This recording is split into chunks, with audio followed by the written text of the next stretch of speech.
again, Jamie Aston, and yes, I have a boat now. This is the Bass Tracker 40th Anniversary Heritage boat, and I have one. I put my order in December, and now March 1st I have this boat. It's been a long time coming. The boat is extremely popular. It's a great deal of a boat. You get a $400 gift card. You get this cover back here, as well as you get a 10 to 20% discount at Bass Pro Shops and Cabela's. Great deal. And now we have one. So behind me we have some extra gear we'll go into a little bit later on, but we have a Garmin Echo Mount Chirp 74S fish finder. We have a Garmin Striker Plus 4CV fish finder, and we have a battery charger. It's a Pro Mariner Pro Sport 20 Plus 3-bank charger. That's some of the bigger items that we're going to be installing on here. We have a lot of gear in the box up front. You know, you gotta love Amazon, but we gotta wire this thing up and change some things out. So that's why the boat is in the garage. And let's go ahead and get to this overview. Now, the first thing we're going to start with is the driving seat and console. When you look at the console, you see only one gauge. You just have an RPM gauge. To the left, you have navigation lights with the fuse on the side. Each switch has a fuse on the side. Bilge and aerator switch on the side. Here's your key. And on the left side, you have a 12-volt accessory socket, and you have a fuse, and you have a horn with a fuse. Up top, you have your cup holder, and you have this Lowrance Hook 3 fish finder. It's a decent fish finder.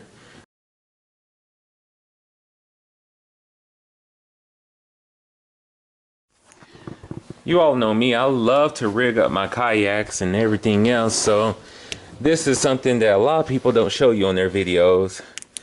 But what I was very interested in was the wiring and how accessible is this thing to rigging up. Well, underneath here you do have a nice door. You have 6 screws. You can take this off and get to some wiring. That's how you can manage your live well underneath there. Here is your wiring and steering wheel column. There's a wire from the fish finder and everything. So the steering wheel has a block of wood behind it, you know, but there's where all your ignition switch, everything else is. Easy to get to. You know, we'll have to really go through here and look at all of this, but I'm happy with that. Right here, not sure how well y'all can see, the light comes right out. Let's focus this a little bit more. The light comes, the wires come right out of this roto-molded console, and it's really almost as thick as a kayak is. It's thicker than most kayaks, actually. Comes out, there's some in loom, and it's just going right behind this panel. And you see that? That is extremely easy to get to. You can fish that wire all the way down through there. And let's back up just a little bit more.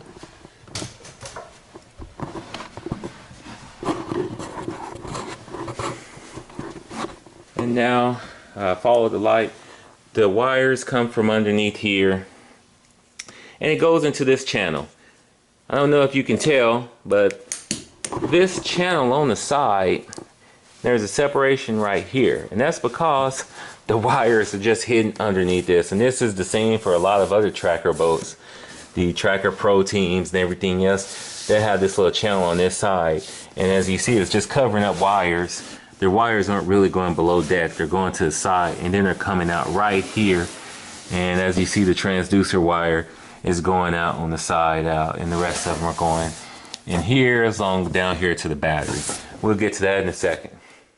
The driver's seat folds down, of course, and in here you have a storage component with you have a storage compartment with the fire extinguisher.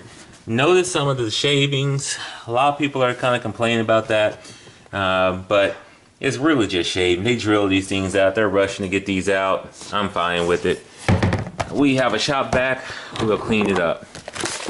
So the passenger seat, same thing, folds down. Nothing is in this storage box. In the center, as you can see, we just have a drain. Now, no one has talked about putting the seat right here. If you look at the Pro Team, and which this is the same size as a 170, a lot of them, those that they have bench seating and such. So, and some of the other ones, they'll have just these seats, which these boxes are actually pretty thick, roller molded storage boxes. But no one has talked about putting anything here. Me personally, I was going to put a cooler here, so that could be a seat for someone else to sit on. Someone could sit right here, but I also have a pedestal that I thought about mounting a seat on, and I still might just do that. So no one has taken the time to measure this. We're gonna do it. Just in case you all want to kind of rig up. You have about 19.5 inches right here of space that you could put a third or middle seat in. All you have to do, you could even replace these things and put your own bench in. This thing is perfect for rigging. To the left, we have 4 rod storage. These are just rubber. I always thought maybe it was hard plastic, but it's nice rubber. That's really nice. So something can just fit inside of it. Right now we have our stern anchor light sitting in, and it's rather long. A lot of people are finding an issue like, where am I going to store this thing? Look at that, it's tall. You know, that fit all the way in there. I have no issues with leaving it right there for now because I'm really not going to leave my rods right here. But originally I thought maybe I would cut this section out and I'm going to build my own rod box. Well, the only issue I found so far with this is that it's not just PVC tube. This feels like some metal insert, but I also see some aluminum on the side. I'll let you all know later because I'm going to take this cover off. Alright, so pretty much Tracker forces you to have a 4 rod storage area. I haven't peeled back the carpet, probably won't at this point, but they do have this aluminum block there, and it might just be at this point the whole aluminum wall, and they cut holes. Now you could always cut this aluminum block out yourself, so I mean I'll probably play around with that idea. With all of this space, just back up a little bit, and sure, we can measure this. I'm sitting in the passenger seat.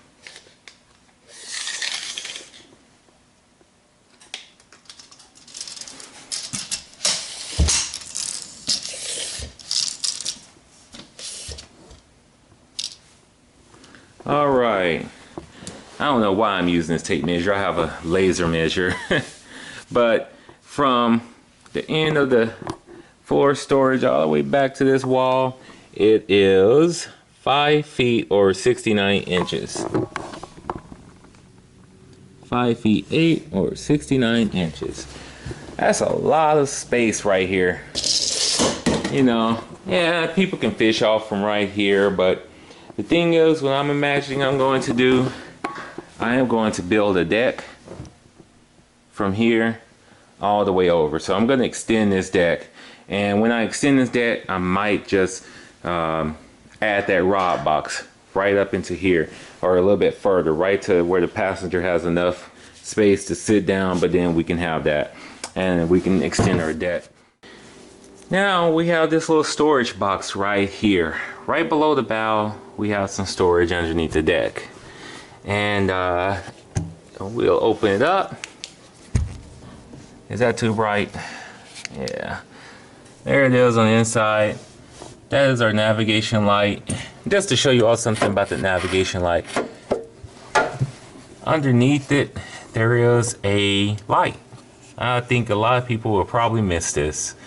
There's a button right here, and if you have it plugged in, you can have a light shining down at the feet while you're sitting on the bow fishing, or early in the morning. So that's pretty cool.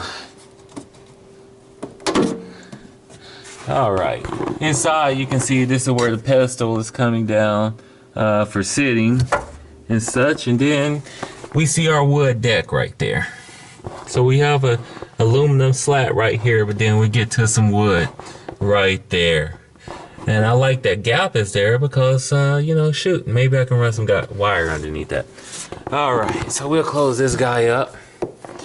And, all right, let's talk about the live well.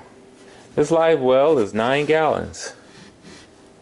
It's not huge, but that's definitely a lot of space. You can keep catfish in here. You can keep, of course, panfish, crappie. You know, you can even keep some bass in here if you want to. So 9 gallons is not huge, but it's definitely enough to keep some fish if you do choose to.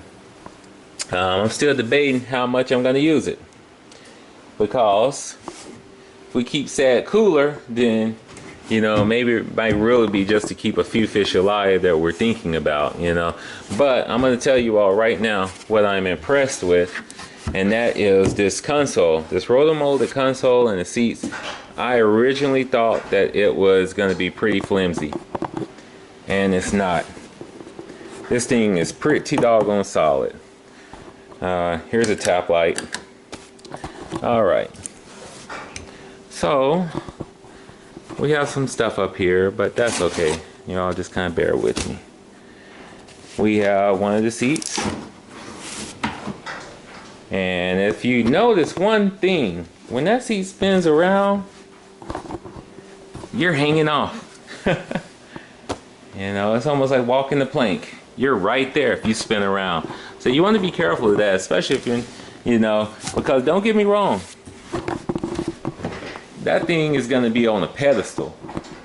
The boat comes with the seats and the pedestals, and that's going to be a lot higher than where you are. Just think about your feet are going to be naturally sitting on the deck, so that's a comfortable spot. When you step off right here, that's a drop off, which is another reason why I'm thinking about putting in the storage. And if I put the storage in, there will be I'm going to still have that hatch there for below deck storage over there, but this deck extension is going to have a hatch that opens up where you can still reach inside to put stuff like toilet paper or something that I really don't need to get to. But the rest of it is going to be blocked off, and we'll go ahead and get some measurements for that, because I'm going to go ahead and buy the components.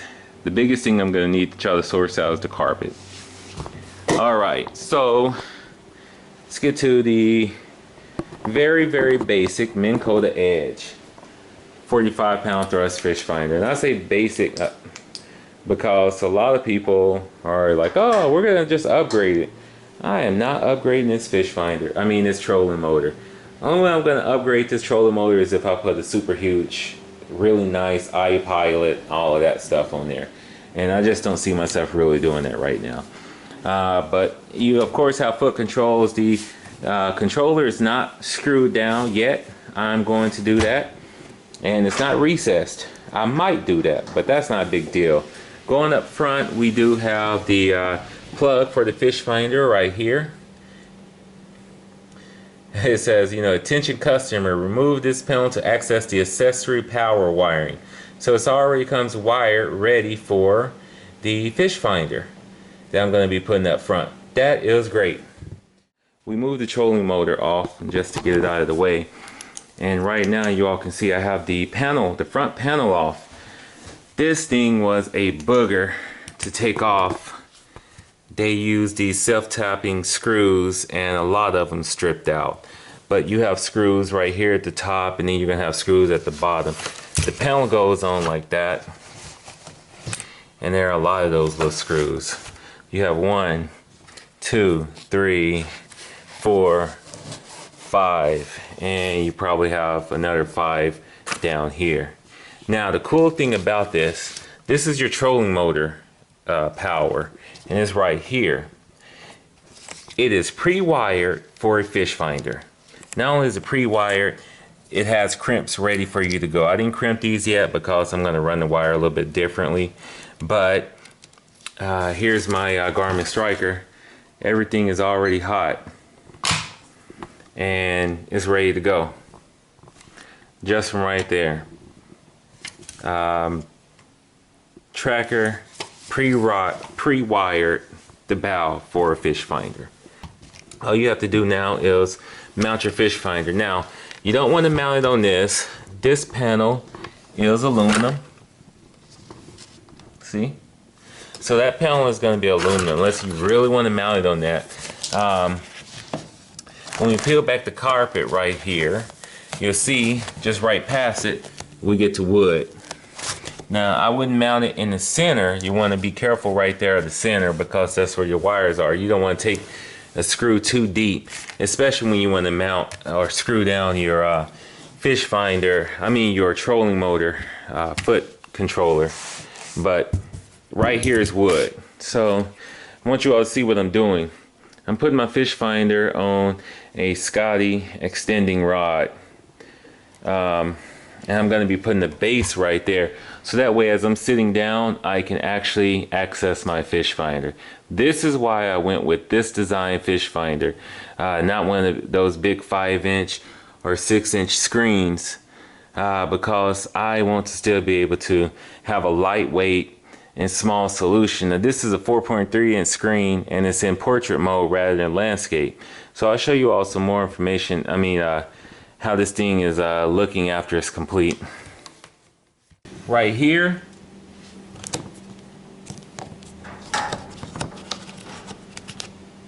that's where we're going to be able to put the navigation light. Moving on to the back yet again. This boat this is the only lockable storage, but it is a large storage box.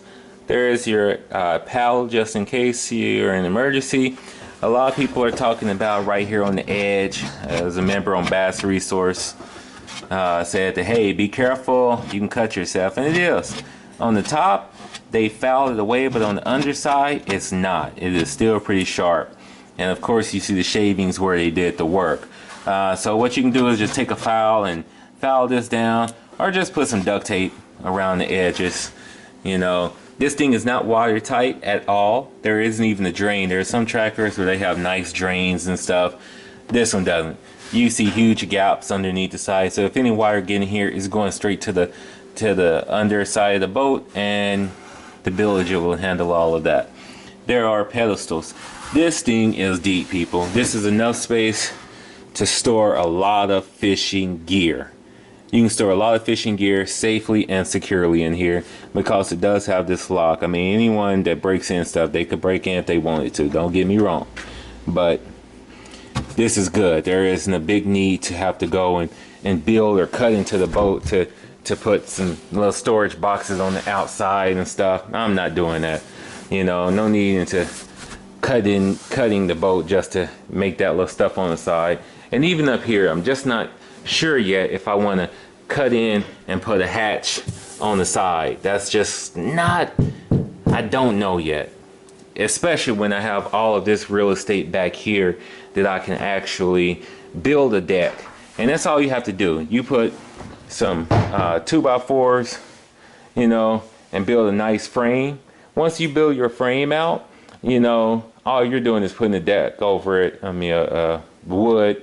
And you don't even have to make it that special. Like I said, if you want to go ahead and put a hatch over here and just make it all flat and then make your rod holder box with it, that's just a super easy project. And you have all of this space, and now you'll have nothing but storage underneath here that you could put a lock on it or whatever that you want. This boat, that's why I love it. All right, let's look at the tongue of the trailer. As you see, this thing has a breakaway tongue, so it can fold up. Storage is 19.2 inches. My garage is actually 19.3 inches. I just have to actually move some stuff around so I can get it in here, and it will fit. But if I decide to keep it outside, people can steal your boat. One of the things I'm going to use is one of these ball locks for the, yeah, they can cut it, break it, angle grind that thing off, but I want to slow them down. Next thing I'm going to do, I'm not going to leave this outside, but I am going to put a hitch pin and put it in this hole right here. If I put a hitch pin right here, then that will make them have yet something else to cut. And You know, then they have to find something that they can securely put right there because I'm not leaving this outside. You know, someone would really have to do their homework. And yeah, I'm telling my secrets, but it's a tip to you all, you know. So, you know, we just want to slow down a thief. You can't beat a thief. They're always going to have to jump on you. But if we can slow them down, hey, great.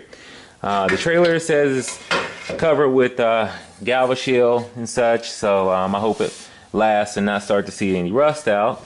There's our, hey, it has a nice little rubber pad for the ball hitch if it ever hit. You know, another thing right here, my vehicle only had a 4 pin flat. This one comes with a 7 adapter, but you see it only has 4 pins. Even if you got the brakes are only surge brakes, so you don't even have to, you know, get anything like that. But I did have to install a bracket on my vehicle, on my tow vehicle, and that worked. Comes with these cables that are, you know, do they pull in? Nope, they just hang out, you know. Alright, let's move on along. It does not come with a spare tire, but it comes with a place for a spare tire. I'm actually going to buy a spare tire for it, and I already have the U-bolts and everything that go right there, so that would be nice.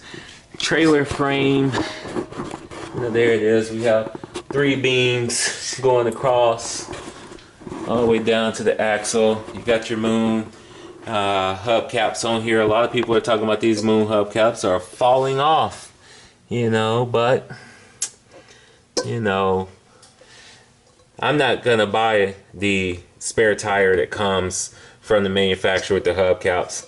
I'm just gonna buy a regular spare tire, and if I got the flat, I'll just put the hubcap on the new one, you know. So yeah,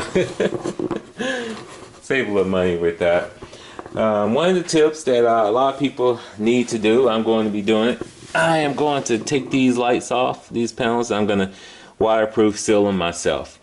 There are some people, and especially I have a coworker who has one of these tracker boats, and he's had to get his replaced. It was under warranty and such, but you know, you don't want to have to keep going back and getting that taken care of when you can just seal them up yourself. Bass Pro Shops does sell waterproof lights, but I wish they would just put them on the boat. You're taking this boat into water. Anywho, we have a transom saver. There are a lot of reviews for previous transom savers. I'm not sure if it's this one or not, but you know, Bass Pro Shops where they say it breaks. This rubber and stuff eventually starts to break down the middle, and you know, they have to buy a new one or even more heavy duty one. Ta-da! Here's the one I got from West Marine. I only paid $7 for it on clearance. They have a really big clearance about a lot of stuff. But I'm just going to keep this on the side because if this one ever breaks, I have one that's a lot stronger. This is just a square tube folded in, you know, with a screw. This one has a nice spring on it. I mean, it's a little more heavy duty. It's not like some of the super transom savers I've seen, but this would be a nice upgrade. Have your 40 plus trolling Mercury outboard right here, 40 horsepower. You know, there's your prop. You got your trim on the other side. I'm going to be changing my own oil on these things. You know, change your oil. This would be even easier than doing it on the car. You know, that is just no big deal. So we're not worried about that at all. A lot of people, the reason why they don't like boats after a while is because they think it costs so much money to service and maintain them. Let's go ahead and take a look back here. I should have just picked that seat up. Ah, shoot. Let me put the camera down for a second. Damage my wires. All right, back here we have our 6-gallon gas tank. You know, the cool thing about this, or funny thing, you can tell a lot of this stuff is, did they fill me up? Or is this thing no, it's just strapped down. It's just strapped down. I'm like, did they fill this gas tank up? But it just has a strap on it. There's your fuel gauge back here. It's actually pretty much on empty. It's just got enough gas to test it out. So we'll be putting some gas in it. You know, there was one guy who moved it to the other side of the boat. Since they got the straps there, I was really more so actually wanting to not move it, but actually upgrade to a larger gas tank. But with this 40 horsepower. This thing might be enough. I'm actually gonna just take a gas can with me. The cool thing is this thing is not covered, so you could kinda, you know, maybe. I probably still won't do it. I don't recommend you do, you know, but you know, I'll research it. Maybe you can keep a gas can back here. It's not enclosed, so you don't have to worry about the fumes or anything staying enclosed back here, because it's open, as you can see. It's always open. So if I kept a gas can back there, you know, maybe that could work. But you gotta remember, you got electrical components back here, so you don't want anything that can spark. Anywho, we have our cranking starting battery, interstate batteries, and then we have our regular trolling boat battery. Everything is wired, and they do have these breakers on here on each one of them where all the wire is going to. It's pretty doggone cool. What I was going to do is add a third battery back here, and I was going to run it parallel to this battery so that I can still be using 12 volts, but I'm going to have, you know, a longer run time, because it's going to combine their amp hours and, you know, and double the time, so I don't have to worry about doing that. But after thinking about that, I might just put a third battery back here and just use it as secondary. If I ever burn this one out, run out, I can just quickly connect it up to the other one and keep everything moving from there. So we'll see. I'm still trying to decide. We have our bilge pump, we have our aerator for the live well, and all that stuff back here too. So as you can see, everything is easy to get to. I love that. It seems pretty solid. The only thing I did notice on this boat, there was a little dent right here. It's not like a dent for a hole or anything, but that was there. You know, it could have come from the factory or in transit, not sure. Some people talk about the wells. We're not even here to do that. You know, the wells in this boat are what they are. Even on some of the pro teams, under all that paint, I still see similar wells. And, you know, Tracker's warranty. So, you know, we'll put them to the test. I'm going to take care of my boat like I do all of my other vehicles, but, you know, I'm not worried about that type of stuff. So, anywho, there she is. That has been a long video for you all. And, we didn't even do any installation. So the next thing we're going to be doing is installing stuff. And you know, I do want to say one thing that you can do on either side, if you don't want to run your wires inside the wood, check this out. You can run your wires right underneath this. You just have to remember that if you ever want to put some cleats here, that you got some wires underneath it. But you can easily just quickly tuck it. Just tucking wires underneath. Easily hide it. And that's what I might do when I run my communication wire to that secondary fish finder. I mean, to my main console fish finder. I might just tuck it. And I don't even have to go under the deck. Alright gang, so that has been a first walk around of my Tracker Heritage boat. I hope this video helped you all out. I hope I showed you some things that no one else is showing on these Tracker boats. A lot of people are just showing the boat from a distance, and you know, as a person who was who was buying this, I needed details. And even though I've seen it a couple of times, a few times I've gone to Bass Pro Shops, you know, I still just didn't get that detail that I wanted to, no matter how much I dug around. People you all don't know, I've been on top of this boat and researching for a long time. And I hope that I can help you all out. Like I said, I have a whole lot of stuff in boxes that we're going to install. I'm going to be doing some things a little bit differently than what some people do. And so you all stay tuned. Check this all out. You know, thanks for watching. If you have any comments, questions, please feel free to drop me a line. I'll love it. If you have any feedback, constructive criticism, let me know. I know this video is long, but you know, I hope you got something for it if you stayed with me. You know, thank you all for watching. Jamie Aston out.